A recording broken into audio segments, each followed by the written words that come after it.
Hoy vamos a ver 5 consejos fundamentales para hacer un buen queso en casa.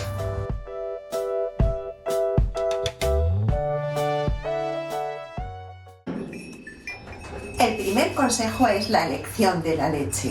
¿Qué leche tenemos que utilizar? Las leches, según se van pasteurizando y se van sometiendo a diferentes temperaturas, van perdiendo capacidades en cuanto a que su proteína se va desnaturalizando. Esto va a ser un problema a la hora de cuajar. Por lo tanto, vamos a tratar de elegir una leche que haya tenido un tratamiento térmico más suave. Es decir, lo ideal sería trabajar con leche sin pasteurizar, leche cruda, pero cuidado y atención porque esta leche nos puede transmitir enfermedades que tengan los animales. Por lo tanto, tendremos que realizar mejor una pasteurización. Tenemos 2 tipos de pasteurización para que sería. Los 2 son igual de eficaces y nos liberarán de podernos contaminar con enfermedades zoonóticas. Siempre es mejor pasteurizar nosotros una leche que esté cruda que comprar una leche pasteurizada.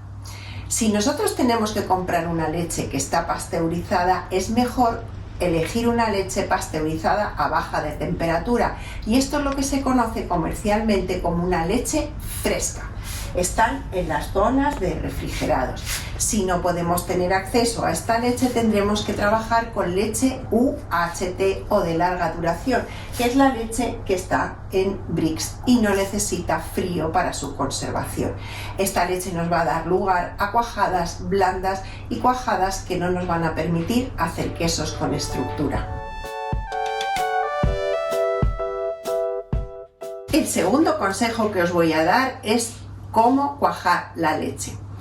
Siempre vamos a tener que utilizar el cuajo. El cuajo es una enzima que lo que nos va a realizar es una ordenación tridimensional de las proteínas en el espacio y nos va a pasar la leche de un estado líquido a un estado gelatinoso o semisólido. El objetivo es que la cuajada nos quede lo más sólida posible, y esto solamente lo vamos a poder conseguir utilizando un cuajo de calidad.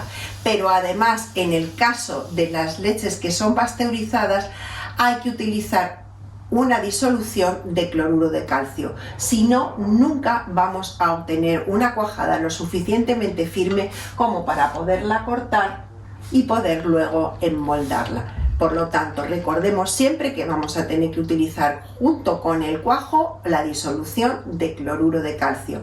Os dejo aquí un vídeo donde explico la acción del cuajo y del cloruro de calcio y cómo influye en la consistencia de la cuajada.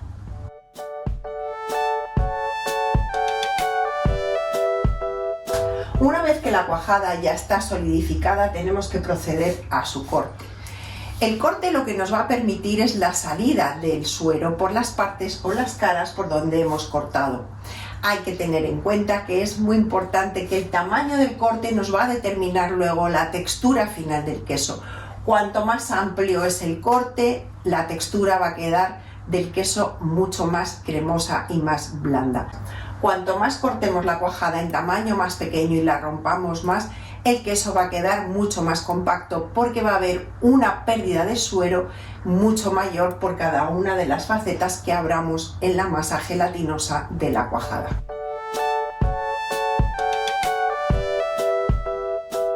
El cuarto punto fundamental en la elaboración de queso es el desuerado. El desuerado ya ha comenzado cuando hemos hablado del corte de la cuajada anteriormente. ¿Cómo podemos ayudar nosotros a que siga perdiendo el suero, o sea, esa parte de composición acuosa de la leche, para quedarnos con la parte sólida de la leche, que es lo que nos va a dar el queso? El proceso de desuerado lo vamos a hacer no solamente cortando la cuajada, sino rompiéndola e incluso subiéndola a la temperatura si queremos obtener un queso todavía más duro. Hay quesos que tienen una consistencia muy dura, y estos quesos son los que durante su proceso de corte se va a hacer además una rotura mayor de la cuajada y una elevación de la temperatura para favorecer la salida del suero de dentro de la cuajada, del interior de la cuajada, de tal manera que luego cuando entre la cuajada en el molde va a entrar todavía mucho más seca. El desuerado, digamos que se puede seguir realizando después con lo que se denomina el moldeado. El moldeado de los quesos no solamente tiene el objetivo de darle forma al queso, sino que además vamos a ayudar a una extracción mayor de la parte acuosa. El moldeado se puede hacer o bien en moldes en los cuales el suero vaya a salir solo por la propia gravedad, por su propio peso, y son quesos que van a quedar mucho más tiernos, mucho más húmedos, o también se puede realizar con moldes que tengan base y tapa, donde nosotros podemos ejercer una presión y por lo tanto sacar más suero todavía. Entonces, dependiendo del tipo de queso que vayamos a hacer, vamos a utilizar un molde u otro y por lo tanto un tipo de desuerado.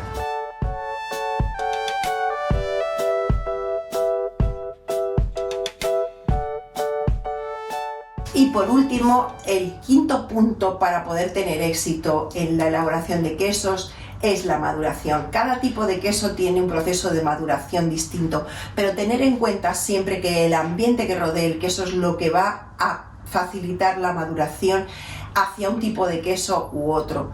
Los quesos que son blandos, que tienen moho por fuera, van a necesitar una maduración de alta humedad y una temperatura muy constante. Estamos hablando de quesos pues como puede ser un camembert, un roquefort, son quesos que van recubiertos o que contienen moho. Los quesos que nosotros queremos que sean quesos de pastas duras van a necesitar un ambiente donde haya una salida de la humedad del queso hacia el ambiente, por lo tanto tiene que haber un ambiente seco alrededor del queso y además una temperatura que sea relativamente moderada o baja, siempre alrededor de entre unos 8 a 15 grados podría ser, y la humedad relativa que rodee el queso tiene que ser una humedad que permita que el queso pierda humedad porque el ambiente lo está sacando. Al contrario de lo que hablábamos antes de los quesos que son blandos o quesos que tienen a los cuales se les tiene que crecer el moho por fuera, la humedad tiene que ser muy elevada. Estamos hablando de humedades de alrededor de casi el 80 o el 90% y una temperatura de alrededor de unos 8 grados para permitir que el moho se desarrolle y que no se produzcan fermentaciones extrañas. Con estos 5 puntos verdaderamente hay que tener en cuenta para la realización del queso, seguramente que vais a tener éxito. De todas maneras, si queréis profundizar en el maravilloso mundo de la elaboración de queso, siempre podéis tomar un curso personal conmigo y yo os mandaré información si me mandáis un mail a esta dirección que aparece aquí abajo y encantada os mandaré información de los cursos disponibles.